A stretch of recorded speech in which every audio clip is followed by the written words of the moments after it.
Okay, well, welcome to the Stand Up Sit Down. We've got the ultimate guest with us today because we've been wrestlers and we do comedy as well. So we've got wrestler turned comedian Mick Foley. But Mick, I refer to you as a comedian, but don't necessarily refer to yourself as such. More of a storyteller, is that right? Yeah, I just figure I'll let other people decide what I am. It still just feels funny for me to say I'm a comedian, although I will say I do stand-up. Sometimes I do sit-down. By the end of this night tonight, I'll probably do lie-down comedy. See what your energy levels are like. Yeah, it's a shame that my the program, apparently, it didn't necessarily sell out as much as the programs didn't all arrive. But I mentioned that when I go out there, I throw a lot of stuff at the wall and I see what sticks. You know, tonight I think my biggest task is trying to fit in all the little stories I was reminded of, all the little props I was given, gifts, and I was attempting to work them all into stories. So my entire set would be based around stories that came up during the meet and greet, gifts I was given, a picture of Howard Finkel, for example. I have no idea why I was given that. I saw that. And it would have made for a really unique set. Here's the Al Snow comedy tour, with the rib being that it's completely empty. And then I actually filled it with notes. You know, I met a girl named Mandy, and I was like, hey, wait a second, you know what? I have a little thing I do, a song, you know, the Barry Manilow song, Mandy. There's no way I can fit it all in. You know, I do tend to go long when I'm out there. Whether that's a good thing or not, that's for people to decide. Well, if the audience are demanding more, then you can't argue with that, can you? Is it like a wrestling match in terms of you can have like a vague idea, or is it rigidly scripted? I try to have bullet points. I don't know if I'm yet comfortable enough to just go out there with a few ideas like I used to in wrestling.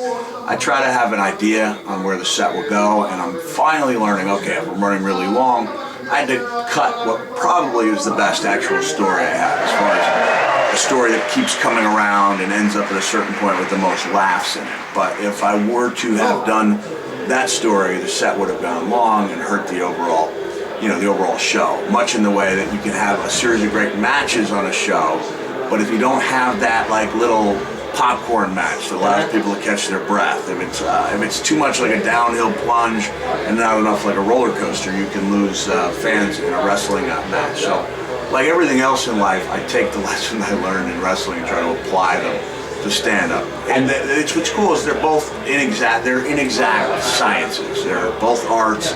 And no one can say it has to be done this way. That's up for, you know, the individual to decide. And you find that you're still learning a lot. Now, how long have you been doing the stand-up for now? When was your first official, what do you consider your debut in stand-up? Well, I'd spoken to universities, and I told funny stories, but I didn't have to be funny. Yes. More like humorous stories. And so like, my first actual stand-up was at the Improv in Los Angeles. It was like a 25-minute set, maybe 2.5 years ago, and it went really well. And from there, the expectations were so high that I was being booked into like 3,500 seat theaters without the promoter realizing that's not realistic. Yeah. So I essentially gave it up because I didn't like the idea that we were losing money for clubs. There's no way you could put enough people in to justify what they were charging.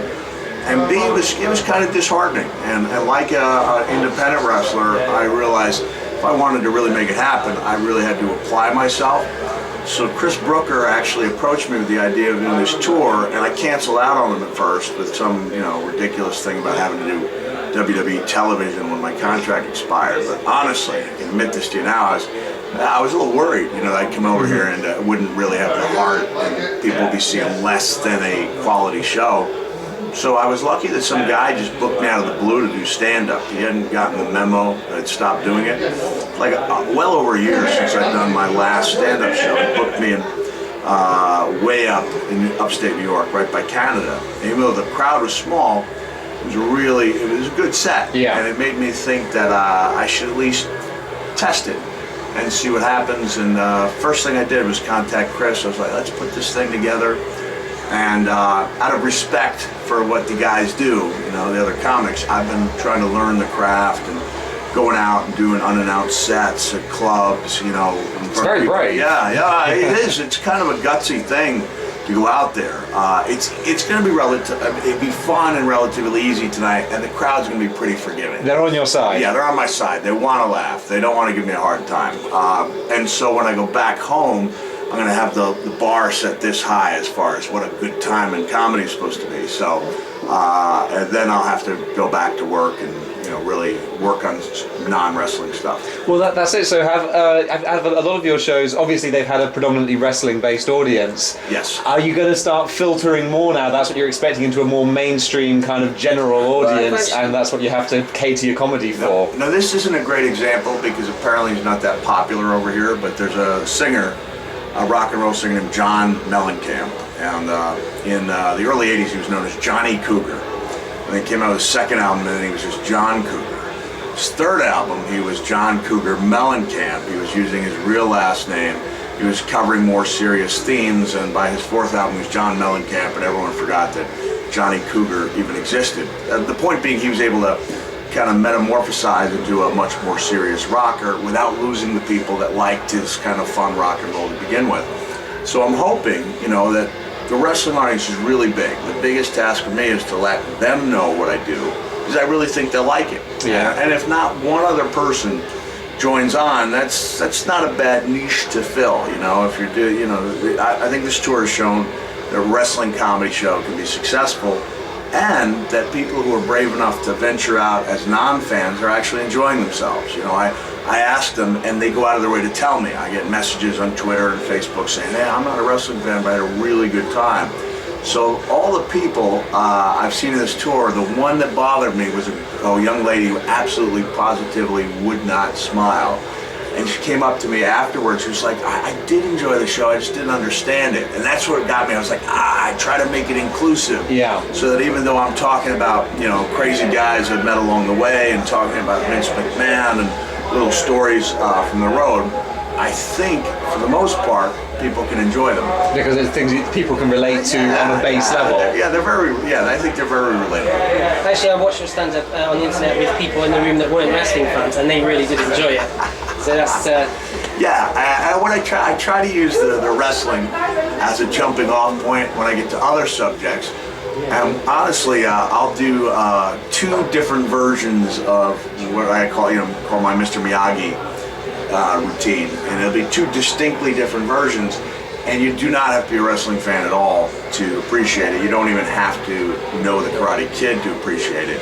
So maybe like 5 years from now, if I pursue it, and I don't know if I will, maybe there'll be people who won't even realize I'm not really doing wrestling material anymore.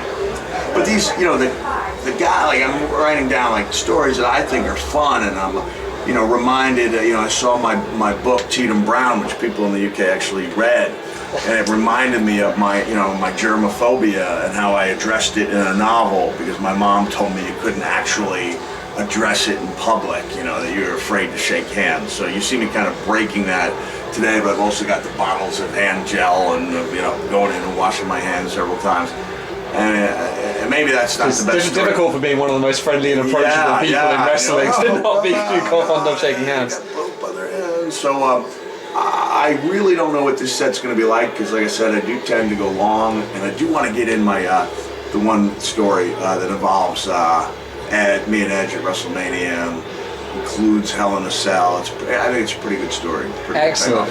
On a very comedy-related note, who are some of your inspirations in stand-up comedy? Who is it that you've maybe not necessarily taken anything from, but who do you like in stand-up comedy? Who have you grown up watching? Who are you a fan of? You know what? I envy guys like William Regal, who really is a student of English comedy. Like, yes. I really, if people are going to support me over here, I should know more about English comics. Like, I know the English comics have been successful in the U.S. Are we having our break?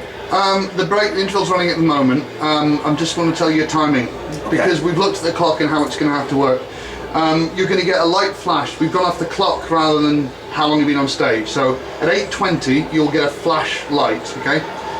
That means that's probably wrap up what you're on to get to Mr. Miyagi. Okay. 8:30 is whatever you're doing, do Mr. Miyagi right now. Okay. And 8:40 is stop so we can do the Q&A, because we need to be done for 9. Okay. So that we can get the audience. How many more minutes of this do we have? Well, we're going to go back at 1:45. What's the Danish comedian? He was already on. No, that was Ian. He's English. The Norwegian comic is coming on next. Norwegian comic's coming on after the break. Yes. All right. Okay. What's his name? Oh, not after the break. In the second show. It's like, oh, okay. So we're okay. doing one support Oh, I each got show you. So, man, I better So write you're down on my next. ideas on my hand. All right. I said Let's you have a couple better more get some questions, then material, we'll go, yeah. okay? I was going to say, Fozzy played on Raw. Would Yeah. you ever do a stand-up set on Raw? You know what? I don't know. I don't. It's funny because when wrestling fans are there, they're there to watch wrestling. Music. I don't know if it would lend itself well. I think people have to know they're coming to see comedy.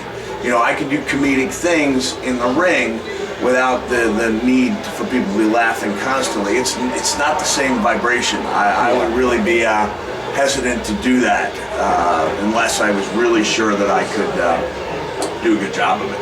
It shows a very good sense of self-awareness there. Yes. Yeah. Exactly. Well, Mick, thank you Oh, so thanks much for very your much. time. Sorry, but I got to put my set on my hand. Okay. Thank you very much. Well, yeah, absolutely. Thanks, Try guys. not to smudge it too much. And we look forward to hopefully seeing you on our television on Monday night. I appreciate that. Thank you very much, guys. Thank you. Thanks All for right, your time. cheers.